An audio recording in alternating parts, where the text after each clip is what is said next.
말씀은 사무엘상 29장 1절에서 5절까지입니다.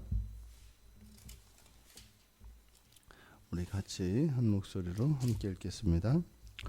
블레셋 사람들은 그들의 모든 군대를 아벡에 모았고 이스라엘 사람들은 이스라엘에 있는 셈 곁에 진쳤더라. 블레셋 사람들의 수령들은 수백 명씩 수천 명씩 인솔하여 나아가고 다윗과 그의 사람들은 아기스와 함께 그 뒤에서 나아가더니 블레셋 사람들의 방백들이 이르되 이 히브리 사람들이 무엇을 하려느냐 하니 아기스가 블레셋 사람들의 방백들에게 이르되 이는 이스라엘 왕 사울의 신하 다윗이 아니냐. 그가 나와 함께 있은지 여러 날 여러 해로 돼 그가 망명하여 온 날부터 오늘까지 내가 그의 허물을 보지 못하였노라. 블레셋 사람의 방백들이 그에게 노한지라. 블레셋 방백들이 그에게 이르되 이 사람을 돌려보내어 왕이 그에게 정하신 그 처소로 가게 하소서. 그는 우리와 함께 싸움에 내려가지 못하리니 그가 전장에서 우리의 대적이 될까 하나이다. 그가 무엇으로 그 주와 다시 화합하리이까? 이 사람들의 머리로 하지 아니하겠나이까? 그들이 춤추며 노래하여 이르되 사울이 죽인 자는 천천히요 다윗은 만만히로다 하던 그 다윗이 아니니까 하니. 사울과 다윗이 계속 이제 대조되고 있는데요. 사울은 앞에서 가서는 안 될 곳 신접한 여인을 찾아가서 이 블레셋과의 싸움에서 이길 수 있는 방책을 구했습니다. 거기에서 이제 사울이 얻은 것은 하나님이 이미 다윗에게 왕권을 넘기셨고 또 이 전쟁에서 사울은 그 세 아들과 함께 죽을 것이다 라고 하는 그 예언을 들었습니다. 다윗은 사울이 신접한 여인에게 가서는 안 되었던 것처럼 다윗도 지금 이스라엘을 공격하고 있는 이 싸움의 대열에 참여해서는 안 되는 것이었습니다. 이스라엘의 왕으로 하나님께 기름 부음 받은 사람이 이스라엘을 공격하기 위해서 그 전투에 참여한다는 것은 매우 불명예스러운 일이고 하나님이 기뻐하시지 않을 뿐만 아니라 이것은 죄가 되는 것이지요. 나름대로는 이런저런 이유가 있었겠습니다만 거기에는 참여해서는 안 되는 것이었습니다. 그런데 다윗이 그 전쟁에 참여했고 또 꽤 시간이 흘러서 군대가 진군을 한 것을 알 수 있습니다. 그래서 이제 이스라엘을 공격하기 위해서 블레셋의 군대가 대를 이루어 행진을 하다가 이제 아마 전쟁이 전투에 임박한 그래서 이스라엘과 이제 거리가 좁혀지고 이제 머지않아 전투를 해야 되는 상황이 되었던 것 같습니다. 그래서 전략회의로 모인 것이죠.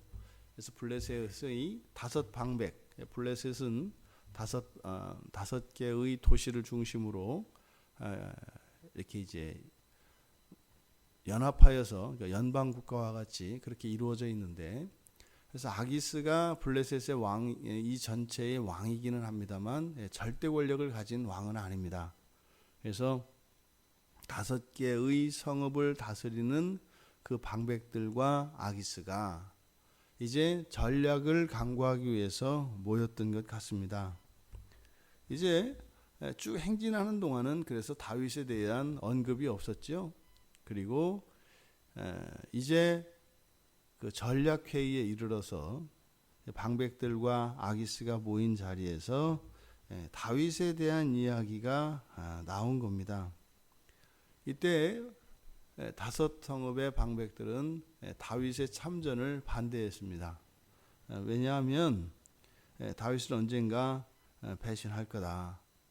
실제로 다윗에 대한 이야기는 이미 많은 사람들에게 다 그 다윗에 관한 정보는 알려져 있고 다윗이 사울의 환심을 사기 위해서 남자들의 이 블레셋 남자들의 양피를 200을 베어다가 바친 일이 있습니다.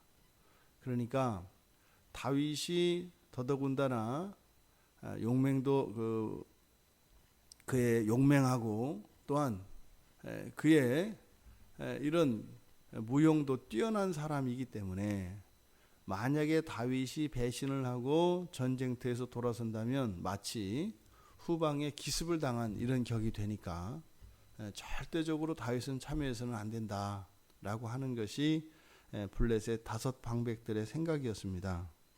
그래서 이 다윗은 분명히 배신할 거다. 그래서 어차피 사울을 떠나서 지금 블레셋의 망명에 있는 다윗이 오히려 사울에게로 다시 돌아갈 수 있는 좋은 기회가 될 것이기 때문이다. 그래서 만약에 다윗이 자기의 주, 즉 사울이죠. 사울에게 다시 화합하기 위해서 많이 화합하고자 한다면 다윗이 어떻게 하겠느냐? 우리들의 목을 쳐서 그것을 사울에게로 가져가서 자신이 과거에 사울을 배신하고 블레셋의 이 아기스에게 오왔던 것을 잘못을 회개하고 돌아가지 않겠느냐. 이렇게 블레셋 방백들이 다윗이 참전해서는 안 되는 이유에 대해서 이야기를 합니다. 하지만 아기스는 다윗을 절대적으로 신임을 했기 때문에 이렇게 행진하는 동안도 다윗을 후방군으로 두어서 자신과 함께 주력으로 남겨두었던 것이죠. 그래서 이 아기스는 거짓말을 하면서까지 다윗을 두둔합니다. 3절 끝에서 아기스가 뭐라고 해요? 그가 망명하여 온 날부터 오늘까지, 그런데 그게 여러 해다 이렇게 얘기합니다. 그런데 다윗이 여기서 아기스와 함께 머물렀던 것은 1년 4개월입니다. 그 여러 해 아니고요. 그래서 아기스는 어떻게 해서든지 다윗을 이제 두둔해주고, 그래서 자기가 정말 이제는 믿을 만한 사람이다. 그래서 오히려 이번 전쟁에서 또 공을 세워서 다윗이 이런 블레셋 방백들로부터도 이런 신임을 얻게 될 기회를 아마 제공한 것 같습니다. 그래서 끝까지 아기스는 방백들을 설득하려고 무던히도 애를 쓰고 있습니다. 이러한 아기스의 노력에 대해 방백들은 오히려 분노하면서 그들은 그러지 않았겠습니까? 당신이 이런 식이면 우리가 전쟁에 참여하지 않겠다, 돌아가겠다, 이런 식으로 위협을 했겠지요. 지금 전쟁을 앞둔 블레셋 진영 안에서 일어난 내분의 일입니다. 근데 이것을 다윗의 입장에서 두고 보면 실제로 다윗도 이 전쟁에 참여하고 싶지 않았죠. 지금 거짓으로 투항해서 잠시 사울을 피해 있는 다윗이 이렇게 공개적으로 이스라엘을 공격하는 이 싸움에 참여한 것이 알려진다면 여호와께서 그에게 기름을 부으셨지만 이스라엘 백성들이 그를 따를 리가 없기 때문입니다. 그런데 마지못해 끌려가고 있는 거죠. 사울과 다윗은 본인들이 원하지 않았던, 그리고 해서는 안 되는 그 일을 하고 있습니다. 사울도 블레셋과 이 전투에서 승리를 위해서 접신녀를 찾아갔고, 어쨌든 그 접신녀를 통해서 이 블레셋과의 싸움에서 죽을 것이라고 하는 예언을 들었습니다. 그러니까 사울이 이 전투에 참여하면 되겠어요, 안 되겠어요?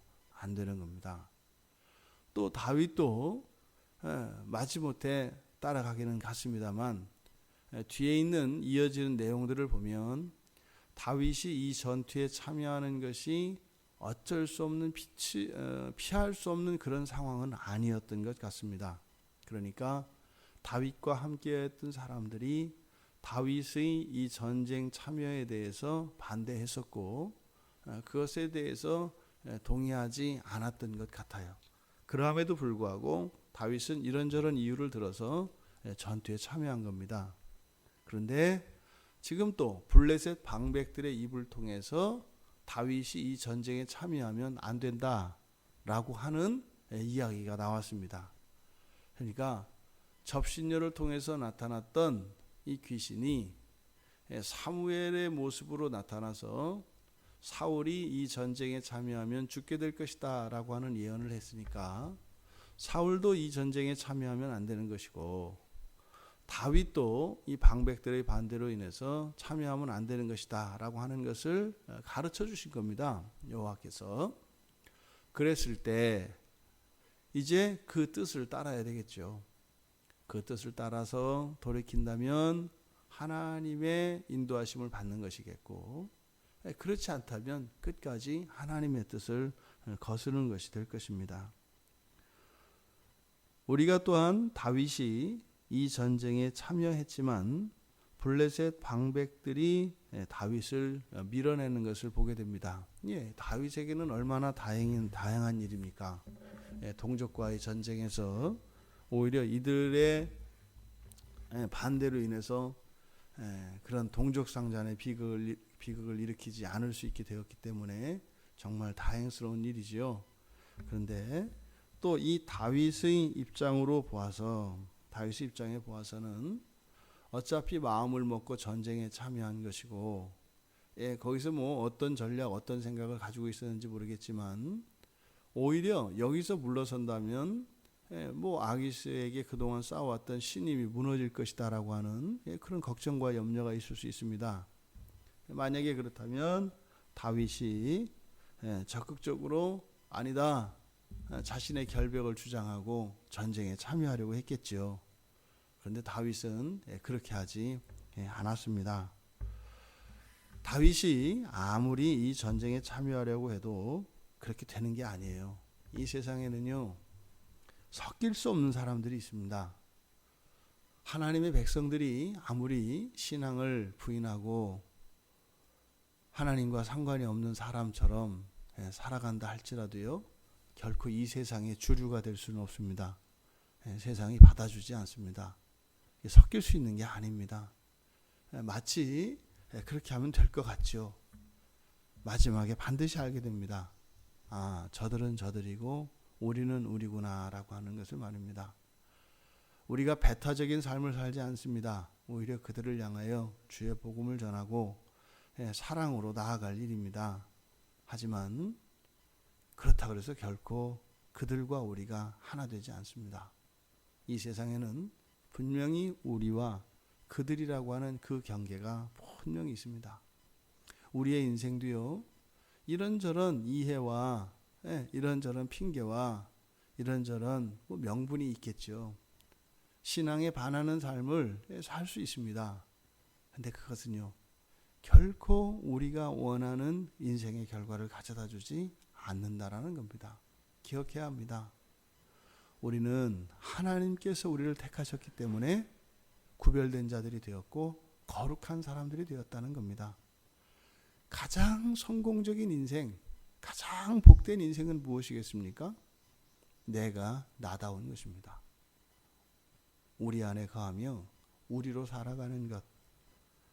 나의 나됨이 예수 그리스도 안에 있기 때문이라는 것을 잊지 않고 그리스도인으로서의 이 신앙의 정체성을 따라 살아가는 것, 이것이 가장 우리에게 복된 길이라는 것을 성경은 교훈하고 있습니다. 여러분, 우리는 우리에게 속했습니다. 저들과 하나가 될 수 없습니다. 그런 방식으로, 저들의 방식으로 삶을 살 수 있겠고, 저들이 꿈꾸는 것과 저들이 바라는 것을 우리가 똑같이 그럴 수 있습니다.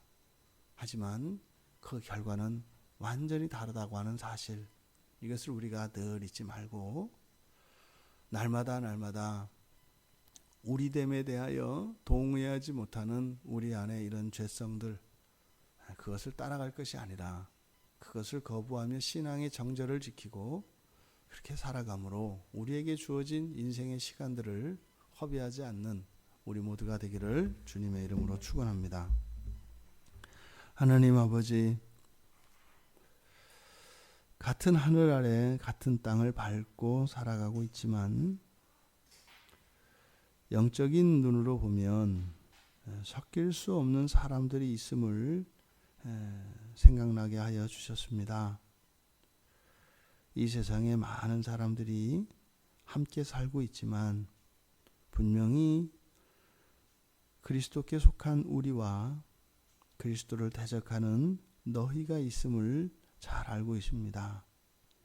그러함에도 불구하고 우리를 떠나 너희를 살고자 하지만 그렇게 되는 것이 아니다 라고 하는 것을 오늘 성경은 저희들에게 교훈하였습니다. 환경에 밀려 우리 되는 것이 아니라 우리들이 자원하여 우리의 의지로 기뻐하며 우리 안에 우리의 삶을 살아갈 수 있는 저희들이 되게 하옵소서. 감사하며 예수님의 이름으로 기도드리옵나이다. 아멘.